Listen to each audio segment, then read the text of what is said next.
In about 1992, I had started getting curious about some of my favorite compressors like the LA2A, the Gainbrain 1, 1176, and they weren't being made at the time and very hard to get a hold of. So being curious, I started experimenting with little circuits and stuff, and eventually I had a little box sitting in the studio that over a short period of time, it got very usable, and I was looking for a name, and basically because of the distortion, and it's a compressor.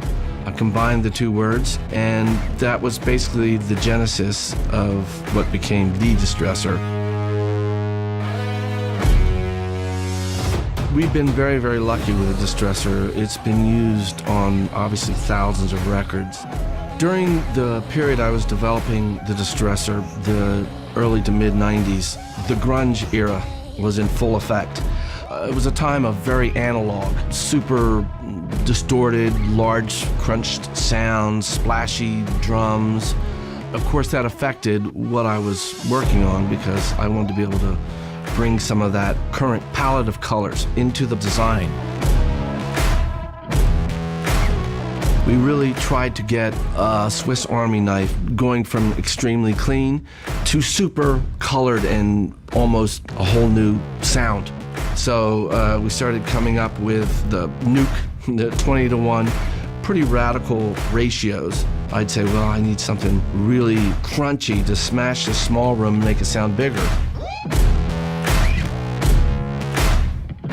One of the hardest things to recreate or even come close to in many plugins has been opto, and I think this is one area that the UAD Distressor really came out stellar.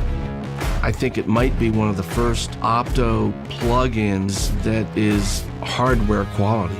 I feel very proud that UA was able to get their emulation to the level it is. It's probably indistinguishable from the hardware. It's amazing. You can put on 20 dB of vocal compression, which normally you hear all kinds of spits and nasty artifacts. None of that. It brings the warmth and the tone up into your face without disappearing and pumping. It's really got all the dark colors, but also the clarity and the top end that you need for the final fixings.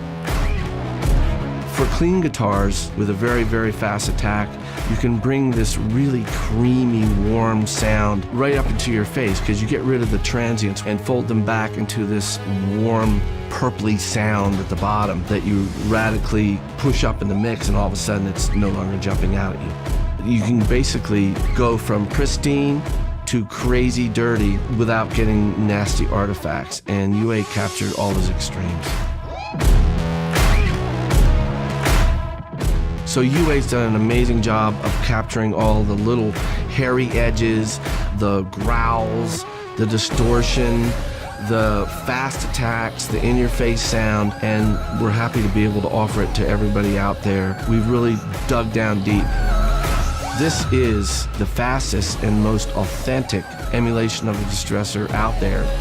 The UA Distressor will stand the test of time as a definitive Distressor emulation.